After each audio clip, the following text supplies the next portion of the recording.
carrière. Ouais. Comment la santé, ça va? Bonjour à vous, je pense que vous allez bien. C'est encore un très grand plaisir pour vous parler de cette interview dont je reçois le cœur du groupe.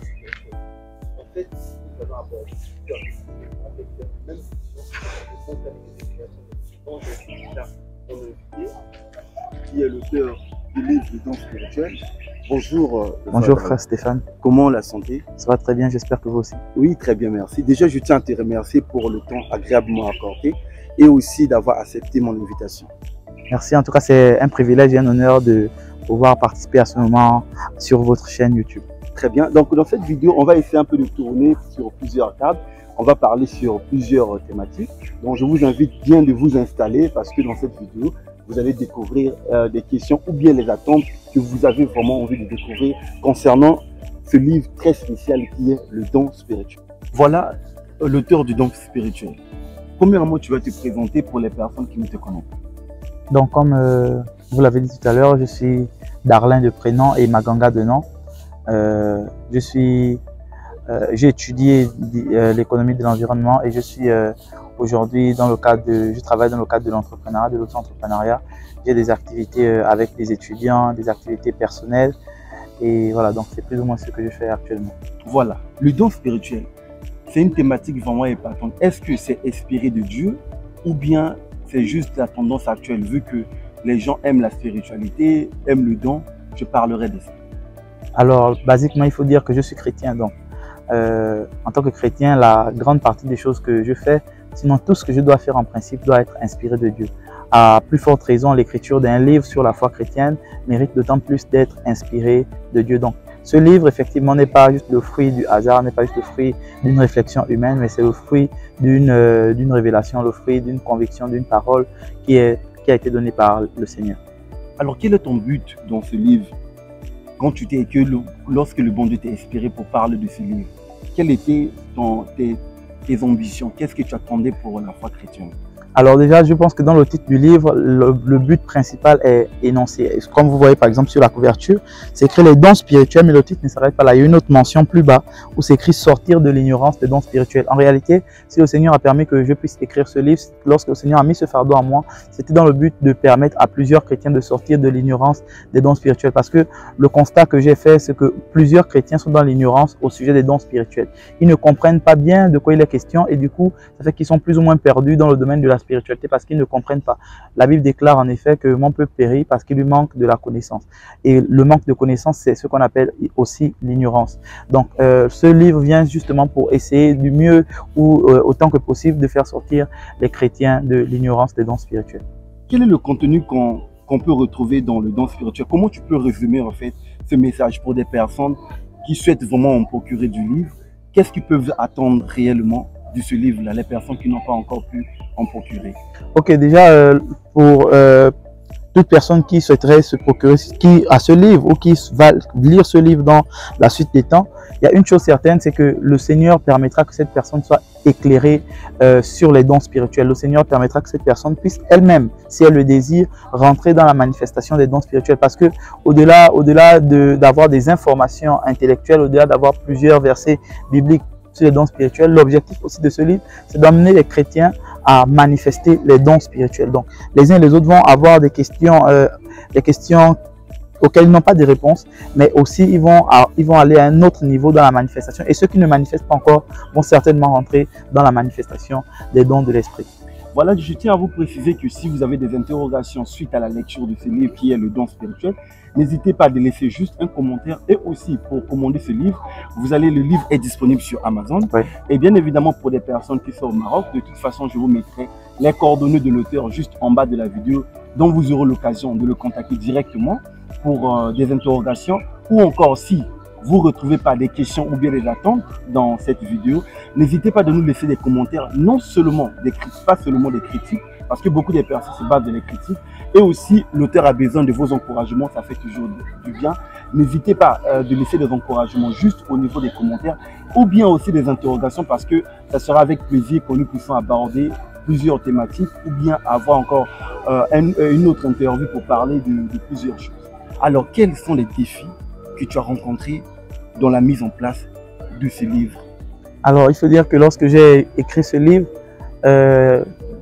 disons pour la rédaction, c'était pas très difficile parce que la rédaction, ça dépend en grande partie de nous-mêmes. C'est-à-dire qu'il suffit d'avoir son matériel de rédaction, à savoir un PC et tout, et faire la saisie de du message qu'on a dans son cœur. Donc pour le niveau de rédaction, il n'y a pas eu de grands soucis.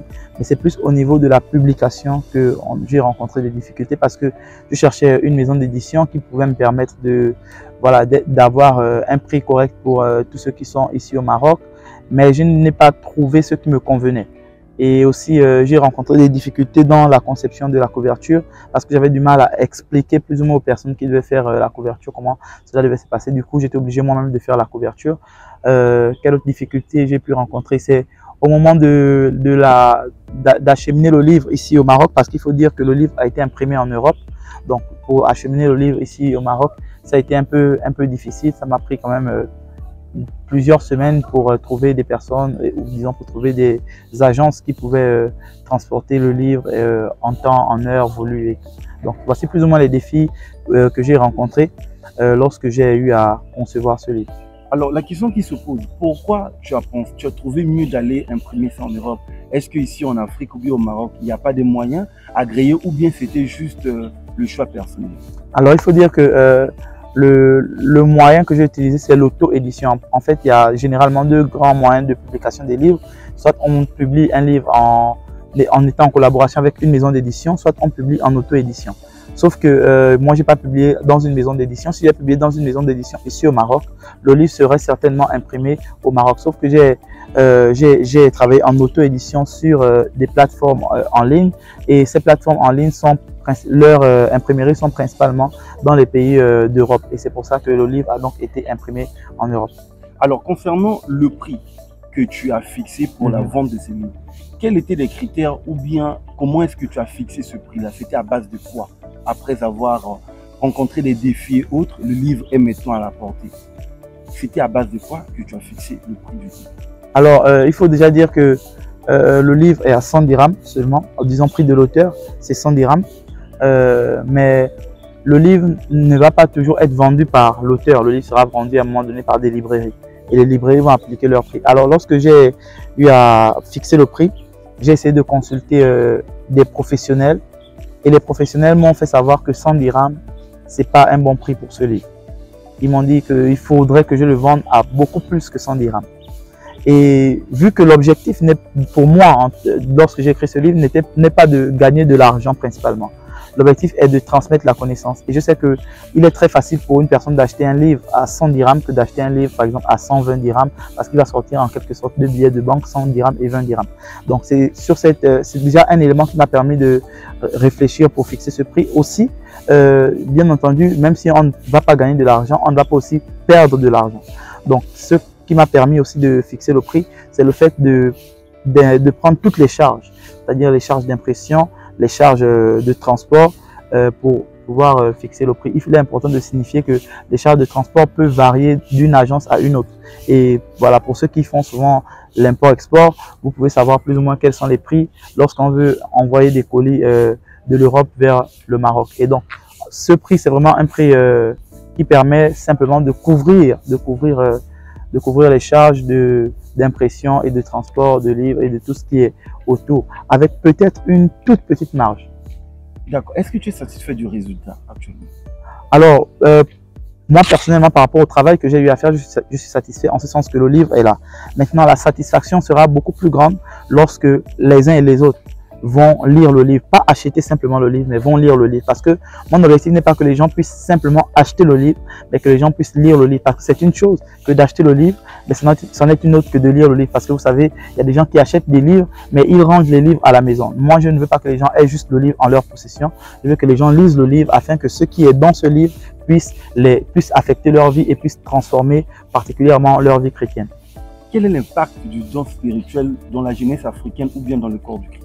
Alors déjà, il faut dire qu'aujourd'hui, la spiritualité est quelque chose qui est beaucoup en vogue. Les hommes sont beaucoup ouverts à la spiritualité. Sauf que le constat que j'ai fait, c'est que dans nos églises, parfois, nos mouvements de la spiritualité ne suivent pas. Et si l'Église ne permet pas aux uns et aux autres, aux croyants, de vivre la spiritualité, je suis désolé de le dire, mais ceux qui aspirent à la spiritualité vont se tourner vers d'autres spiritualités que celle que nous propose Dieu. Donc ce livre vient également pour montrer aux jeunes chrétiens, au corps de Christ, que la spiritualité n'est pas une affaire simplement des occultistes, mais c'est une affaire qui nous concerne nous d'abord en tant que chrétiens. Et c'est pourquoi le Saint-Esprit a disposé pour nous les dons spirituels pour qu'on puisse vivre de façon épanouie la spiritualité. Donc ça vient répondre à un besoin, ça vient répondre à une absence d'enseignement sur les dons spirituels pour permettre à chacun de rentrer dans la manifestation des dons spirituels et d'être donc un homme spirituel. Est-ce que dans les dons spirituels que tu as évoqués dans le livre, ce sont les mêmes dons spirituels que l'apôtre Paul évoque dans la Bible, ou bien tu as été inspiré aussi d'autres dons? Et quels sont ces dons-là? La particularité de ces dons-là dans la vie chrétienne? Alors, dans le livre de 1 Corinthiens chapitre 12, l'apôtre Paul va parler des dons spirituels et il a cité 9 dons. Et ces dons spirituels qu'il a cités sont les dons que j'ai repris. Pourquoi? Parce que je crois que autour de la spiritualité, en ce qui nous concerne, nous chrétiens, je crois que la spiritualité tourne autour de ces 9 dons. Il est certes vrai que d'autres veulent rajouter certains dons, mais si on regarde bien, on va se rendre compte que même ceux que les autres rajoutent, on va toujours trouver, en expliquant profondément les dons, on va toujours trouver que ça a un lien avec les 9 dons que l'apôtre Paul a cités. Par exemple, certains parlent du don de vision, qui en réalité n'existe pas. Mais si on veut rester dans la logique, si on veut suivre leur logique du don de vision, le don de vision peut s'assimiler au don de la parole de connaissance, peut s'assimiler au don de prophétie. Donc, tous les dons, on peut les rassembler dans ces 9 dons spirituels que l'apôtre Paul a cités dans 1 Corinthiens chapitre 12. Voilà. Alors, côté finance, il y a des personnes qui te suivent à la jeunesse africaine, il y a des personnes qui ont des idées, qui souhaitent aussi mettre en place ces idées-là. Que peux-tu leur dire? Quels conseils tu peux les conseiller? Comment est-ce qu'ils peuvent se préparer financièrement? Il y a des personnes qui ont des idées, mais pour la mise en place de la concrétisation, quels sont les conseils que tu peux apporter? Alors j'aimerais d'entrée de jeu reprendre une parole du président Nicolas Sarkozy qui disait que si on attend l'argent, on ne fait rien. En réalité, lorsqu'on a un projet d'investissement, un projet comme celui-ci, en principe, ce n'est pas l'argent qui fait le projet, mais c'est le projet qui permet à l'argent de venir. Donc moi, lorsque je me suis lancé, honnêtement, je n'avais pas les fonds nécessaires pour l'impression, pour tout ce qui est autour du travail à faire. Je n'avais pas les fonds nécessaires. Sauf que je ne pouvais pas rester les bras croisés en attendant que les fonds arrivent. Non, je me jette et ensuite les fonds vont arriver. Donc, j'aimerais ici donc exhorter une personne qui a certainement un projet, qui aimerait se lancer dans une activité entrepreneuriale et se dit je n'ai pas l'argent, qu'est-ce que je vais faire? Il ne faut pas attendre que l'argent vienne. Il faut commencer à se mettre en mouvement et l'argent va venir. Un entrepreneur n'est pas celui-là qui attend que l'argent arrive pour faire le projet, mais il fait le projet, ensuite l'argent arrive et on voit la matérialisation de plus en plus belle, de plus en plus grandiose du projet qu'il avait initialement. Voilà. Alors, toi aujourd'hui, est-ce que tu as eu à faire appel à d'autres personnages concernant le problème financier? Est-ce que tu as rencontré le problème financier et tu étais au bout, qui fait partie des défis? Est-ce que tu as rencontré ce genre de problème? Genre que tu voulais survenir à certaines choses pour la mise en place du livre et tu étais au bout, tu n'arrivais pas, tu avais un problème financier. Tu as fait appel à d'autres entités. Ok, non, j'ai autofinancé la publication du livre, mais il est important de souligner que le Seigneur a aussi mis à cœur aux gens, c'est-à-dire des gens ont eu à cœur de s'aimer dans cette œuvre. Je n'ai pas demandé, mais les gens ont eu à cœur de s'aimer dans cette œuvre. Et c'est pour moi l'occasion ici de remercier toutes ces personnes-là qui ont eu à s'aimer d'une manière ou d'une autre dans cette œuvre-là. Donc, en grande partie, j'ai autofinancé, sauf en plus de l'autofinancement que j'ai apporté, il y a des gens qui ont eu à cœur, qui ont décidé de s'aimer pour compléter ou disons pour m'aider à financer le livre. Mais je n'ai pas, je n'ai pas eu recours à des... Voilà, je ne suis pas allé voir une banque ou des trucs comme ça pour avoir les fonds nécessaires. Est-ce que l'idée s'arrête là dans le don spirituel ou bien tu as encore d'autres thématiques importantes que tu vas parler, ou bien l'ouverture d'autres livres que tu veux mettre en place, ou bien ça s'arrête pas? Bon, je pense que c'est le premier livre. D'ailleurs, sur la couverture, il est écrit que ce livre est son premier ouvrage. Cela suppose que ce ne sera pas le dernier. Donc, je crois que par la grâce de Dieu, il y aura d'autres ouvrages sur d'autres thématiques concernant la foi chrétienne et peut-être concernant aussi d'autres sujets, mais je pense concernant principalement la foi chrétienne pour permettre aux chrétiens d'être édifiés, parce que je pense que en tant que chrétien, il est important pour nous de lire d'abord la Bible, mais je pense qu'en dehors de la Bible, il y a d'autres choses que nous devons lire qui nous permettent de rendre notre foi concrète aujourd'hui, d'actualiser notre foi, parce que c'est vrai, il y a des témoignages et des réalités que l'apôtre Paul a eu à vivre, que l'apôtre Pierre a eu à vivre, que l'apôtre Jean a eu à vivre, mais il y a des réalités qu'ils ne connaissent pas par rapport à notre siècle. Et il est important pour le chrétien du 21e siècle de lire également des livres du 21e siècle pour actualiser sa foi, ou disons pour mettre la Bible dans le contexte du 21e siècle. Donc c'est plus ou moins ça. Il y aura donc d'autres livres certainement par la grâce de Dieu. Voilà, vous qui nous suivez de partout, n'hésitez pas toujours, si vous avez des idées ou bien des ambitions, tel que je dis toujours dans cette chaîne qui est la mentalité de création des richesses. Le but aujourd'hui, c'est pas de dire que j'ai des problèmes financiers, mais c'est plutôt l'idée que vous avez pour mettre en place. Là, nous avons bien sûr un auteur qui est là en face de nous, qui nous parle de son expérience. Il vient de préciser tout simplement que le finance n'est pas un problème, mais la chose la plus importante, c'est l'idée que vous avez et de concrétiser votre idée. Surtout, n'hésitez pas bien sûr de vous abonner, de liker, de partager, puisque dans cette chaîne qui est la mentalité de création des richesses, vous retrouvez dans cette chaîne les astuces et les méthodes les plus agréées qui vont vous accompagner dans votre processus de création des richesses. Quel est l'inconvénient pour un chrétien qui ne manifeste pas de dons spirituels? Parce que certaines personnes, certaines églises se basent dans le message. Ça veut dire qu'ils disent que non, le plus important pour des chrétiens, c'est de comprendre la parole, de se baser de la parole. Et d'autres plutôt disent que non, manifester le don spirituel que l'apôtre a cité. Tu as parlé de 9 dons que tu as évoqués dans ce livre. Quel est l'inconvénient qu'un chrétien qui ne manifeste pas ses dons spirituels? Ok, je dirais que Dieu nous a donné par son esprit le fruit de l'esprit et les dons spirituels. Le problème qui se pose aujourd'hui, c'est que on a tendance à penser que les dons spirituels et le fruit de l'esprit sont opposés. Pourtant, les dons spirituels et le fruit de l'esprit marchent ensemble. Permettez-moi d'illustrer cela par notre corps, par le fait de, je vais prendre l'exemple de nos pieds. C'est comme si un pied était la représentation du fruit de l'esprit et un autre pied était la représentation des dons spirituels. Un chrétien qui n'a donc que le fruit de l'esprit est comme un chrétien handicapé qui marche avec un seul pied. Un chrétien qui n'a que les dons spirituels est comme un chrétien handicapé qui n'a qu'un seul pied. Un chrétien qui a ses deux pieds a le fruit de l'esprit et il a les dons spirituels. Et vous conviendrez avec moi qu'une personne qui n'a qu'un pied aura plus de difficultés à avancer qu'une personne qui a ses deux pieds. Donc les dons spirituels viennent pour répondre à ce besoin-là, viennent pour assurer l'équilibre de la foi du chrétien. J'aimerais rajouter en disant que les dons spirituels les dons spirituels et le fruit de l'esprit permettent à un chrétien d'être équilibré. Donc un chrétien, lorsqu'il a le fruit de l'esprit, il doit compléter par les dons spirituels, parce que c'est cela qui nous permet de jauger également si un chrétien est mature. Si un chrétien est mature, il va manifester le fruit de l'esprit, mais il va également manifester les dons spirituels. Pour finir, j'aimerais reprendre une parole de l'apôtre Paul. L'apôtre Paul va parler de son évangile en disant que l'évangile qu'il prêche, Dieu a le pouvoir d'affermir selon son évangile. Et il va nous faire comprendre que son évangile repose sur la démonstration d'Esprit Saint et la démonstration de puissance. La démonstration d'Esprit Saint, c'est la démonstration liée à la sainteté, parce qu'en tant que chrétien, on doit vivre une vie de sanctification. Mais la démonstration de puissance, c'est également tout ce qui concerne la puissance de Dieu. Et lorsque la puissance de Dieu veut se mettre en mouvement, Dieu utilise les dons spirituels. Les dons spirituels ne sont pas quelque chose de mauvais. Les dons spirituels sont quelque chose de bon. Dieu ne donne pas des choses mauvaises. La Bible nous dit que si nous les hommes, nous savons donner des choses bonnes à nos enfants, Dieu nous donnera aussi le Saint-Esprit. Donc, pour nous dire que ce que Dieu nous donne, ce sont des bonnes choses. Si c'est donc Dieu qui a donné les dons spirituels, je vais rectifier, vu que c'est Dieu qui a donné les dons spirituels, cela veut dire que les dons spirituels sont une bonne chose. Et c'est pourquoi il est important pour le chrétien de manifester les dons spirituels. Alors, les dons spirituels, il y en a plus de 9.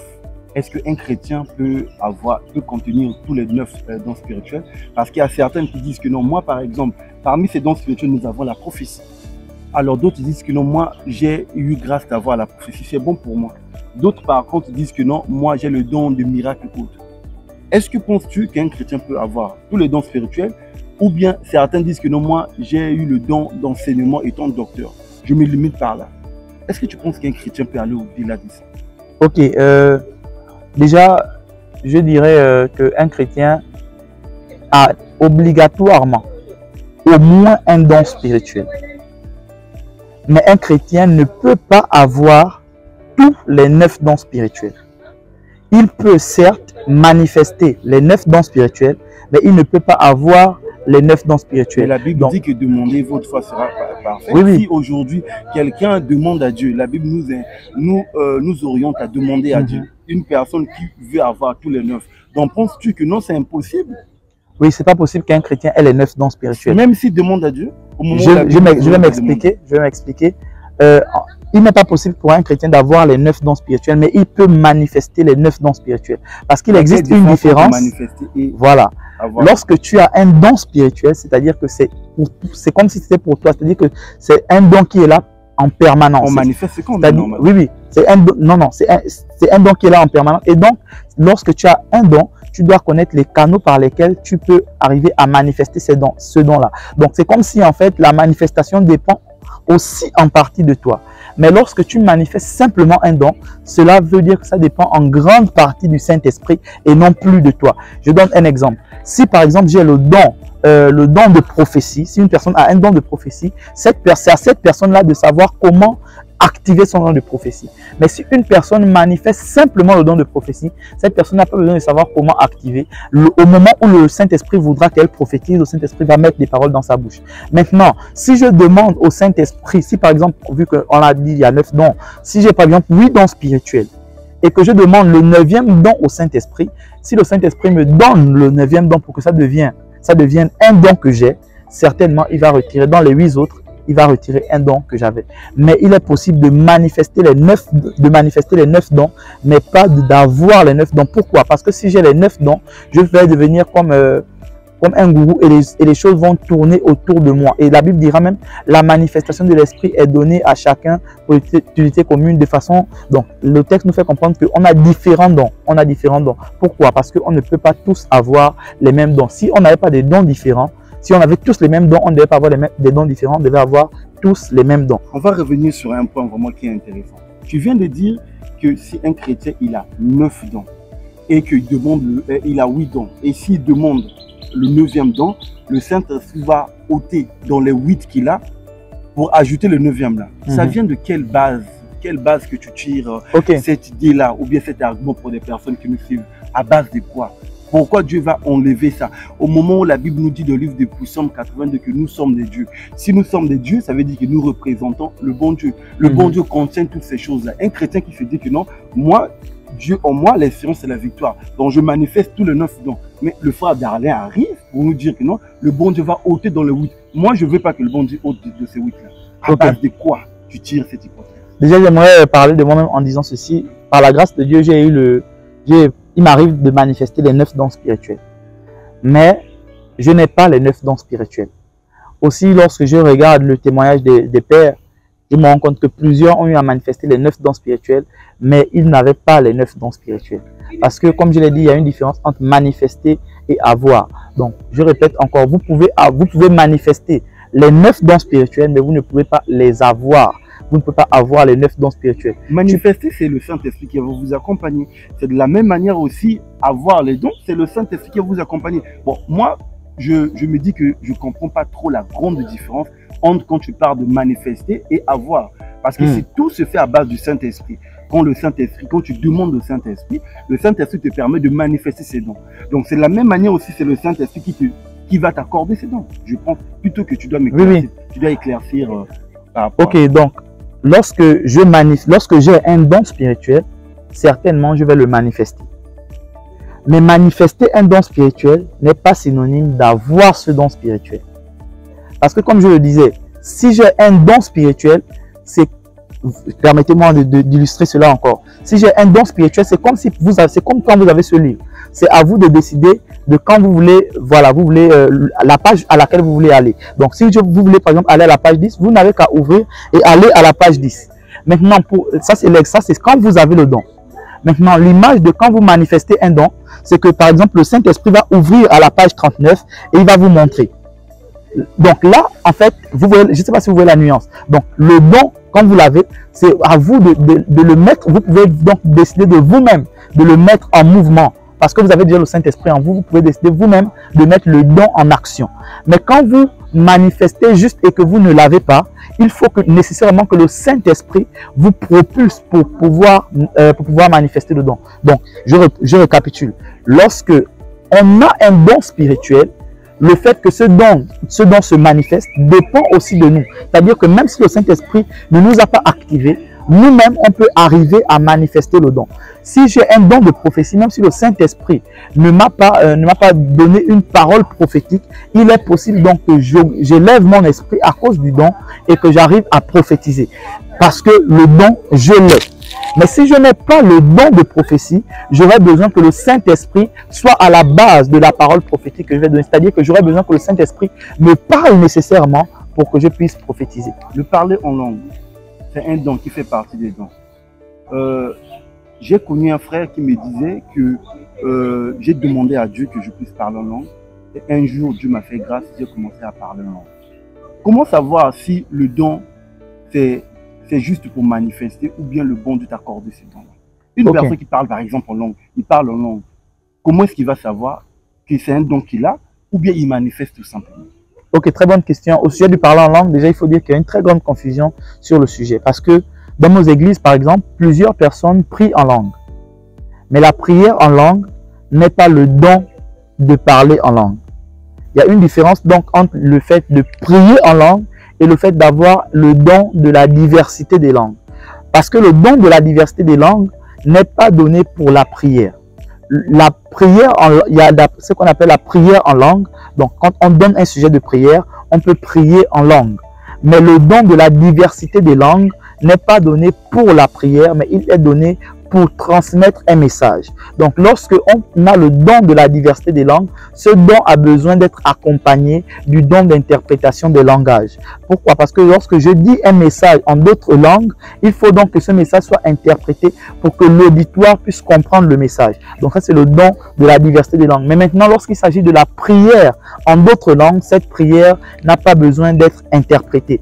Et c'est souvent la confusion qu'il y a dans le corps de Christ, c'est qu'on mélange la prière en d'autres langues avec le don de la diversité des langues. Il s'agit donc là de deux choses différentes. Donc, pour la plupart des gens dans les églises, quand on demande de prier, généralement, ce n'est pas le don de la diversité des langues, mais c'est plutôt la prière en langue. Et maintenant, lorsque c'est le don de la diversité des langues, là, il faut l'interprétation. Alors, comment savoir si j'ai un don ou si je manifeste simplement? Les éléments que je donne dans le livre sont les suivants. Donc, si je veux savoir si j'ai un don, je demande au Saint-Esprit. Parce que nous avons le Saint-Esprit en nous en tant que chrétiens. Et le Saint-Esprit peut nous révéler des choses. On n'a pas toujours besoin d'un homme de Dieu ou d'un prophète pour nous révéler des choses. Mais le Saint-Esprit peut nous révéler des choses. Néanmoins, les prophètes et les hommes de Dieu sont aussi utiles pour nous permettre de réaliser ou de voir ce qu'on a. Parce que parfois, on n'arrive pas à réaliser ce qu'on a, mais les hommes de Dieu peuvent nous aider. C'est le cas pour le prophète Samuel. Il n'était pas en mesure de discerner ce que Dieu, la voix de Dieu, et c'est le sacrificateur Élie qui l'avait orienté. Donc, les hommes de Dieu peuvent également nous aider à réaliser les dons qu'on n'a, pas qu'on manifeste, qu'on a. Parce que ce qu'on manifeste, ça va se voir. Nous, on va se rendre compte que, j'ai manifesté le don de la parole de connaissance. Mais est-ce que je l'ai? Ça, les hommes de Dieu peuvent m'aider à réaliser cela. L'Église peut m'aider à réaliser cela. Comment? Par exemple, si on est dans le cadre de guérison, lorsqu'on aura un cas de guérison, on aura besoin d'une prière de guérison, qu'un malade soit guéri. Si je remarque qu'on a tendance à venir vers moi pour me demander de prier pour ça, c'est que certainement les gens ont perçu en moi que j'ai un don de guérison. Donc, il y a différents éléments dont je parle dans le livre qui permettent aux chrétiens de savoir s'ils ont un don spirituel ou s'ils manifestent un don spirituel. Voilà, tel que vous savez déjà, c'est vraiment un livre très efficace. Ça contient vraiment des contenus vraiment intéressants pour nous les chrétiens. Et n'hésitez pas bien sûr de nous en procurer parce que, tel que l'auteur vient de dire, il fait ça à un prix très abordable qui permet bien sûr au corps de Christ, pour les chrétiens, d'en procurer. Et surtout, n'hésitez pas, tel que je disais, peut-être vous avez des attentes ou bien des questions pour des personnes qui ont déjà eu à lire le livre et vous souhaitez que l'auteur du livre puisse répondre à des interrogations. N'hésitez pas juste à laisser des commentaires par rapport à vos interrogations. On sera bien sûr très heureux de faire une autre interview pour parler concernant ce sujet. Alors, le frère Darlin, un message de la fin pour le corps de Christ et l'Église EM partout ici au Maroc, qu'est-ce que tu peux dire au corps de Christ et même pour la jeunesse africaine qui te regarde parler? Ok, déjà, avant de conclure, j'aimerais encore une fois remercier la chaîne pour l'invitation, pour le privilège qui m'est accordé de communiquer par rapport à mon livre. Et j'aimerais prier que le Seigneur puisse permettre que cette chaîne puisse propulser plusieurs entrepreneurs dans leur activité. Donc, ce que j'aimerais dire pour clore comme mot de fin, c'est simplement que les enjeux du moment sont des enjeux très importants. Le monde est en train de tendre à sa fin. Les signes de la fin des temps sont en train de s'accomplir. Et il est important pour l'Église de revêtir son manteau de puissance. L'Église, nous devons revêtir le manteau de puissance. Et revêtir ce manteau de puissance implique le fait que nous devons manifester les dons spirituels, que nous devons vivre les dons spirituels, que les dons spirituels soient une réalité. Il est anormal que dans l'Église, dans le corps de Christ, que nous ayons les débats sur les manifestations des dons spirituels. Il est anormal que dans le corps de Christ, nous ayons des disputes sur la manifestation des dons spirituels. Il est anormal que dans le corps de Christ, nous puissions remettre en cause la pratique des dons spirituels. Donc j'aimerais ici interpeller chaque chrétien à se ressaisir. Il faut qu'on manifeste les dons spirituels. J'aimerais parler à chaque chrétien pour dire que ce n'est pas simplement l'apôtre de ton église qui doit manifester les dons. Ce n'est pas juste le prophète, l'évangéliste, le pasteur ou le docteur qui doit manifester les dons spirituels. Toi-même, en tant que chrétien, tu dois manifester les dons spirituels chaque jour, au quotidien dans ta vie. Et pour la jeunesse africaine, j'aimerais dire que voilà, aujourd'hui, il y a beaucoup, la jeunesse africaine chrétienne particulièrement, il y a beaucoup de choses en vogue, notamment par rapport au fait de retourner au Dieu de nos ancêtres. Bien aimés, j'aimerais vous dire ceci. Le Dieu de nos ancêtres, c'est celui que nous invoquons, à savoir Jésus-Christ. Le temps qui m'est imparti est très court pour pouvoir parler de cela, mais sachez que le Dieu véritable, c'est Jésus-Christ. C'est lui qui a créé les cieux et la terre et c'est lui le Dieu qui existe d'éternité en éternité. Donc si on veut parler du Dieu de nos ancêtres, on parlera du Dieu le plus ancien. Le Dieu le plus ancien, c'est le Dieu véritable, à savoir Jésus-Christ qui a créé toutes choses et c'est par sa volonté qu'elles existent. Je vous prie également de vous abonner à la chaîne, de partager la vidéo. Pour ma part, vous pouvez me retrouver également sur différents canaux, à savoir TikTok, Facebook et YouTube, Instagram également. Donc voilà, que Dieu vous bénisse et n'hésitez pas à vous procurer le livre. Ce sera une chose qui va vous faire entrer dans la manifestation des dons spirituels. Que Dieu vous bénisse. Voilà, donc vous allez trouver de toute façon en bas de la vidéo toutes les informations concernant l'auteur, son lien TikTok, ainsi de suite. Toutes ces informations dont vous aurez bien sûr l'opportunité de le contacter directement vers les réseaux sociaux ou encore par d'autres canaux. Et bien évidemment aussi, si vous avez bien sûr des attentes telles que je disais, alors n'hésitez pas tout simplement de le dire au niveau des commentaires. Donc quant à moi, je tiens à vous remercier déjà d'avoir suivi la vidéo jusqu'à la fin et on se dit juste la prochaine vidéo. Merci. Déjà, merci beaucoup. Merci. Merci.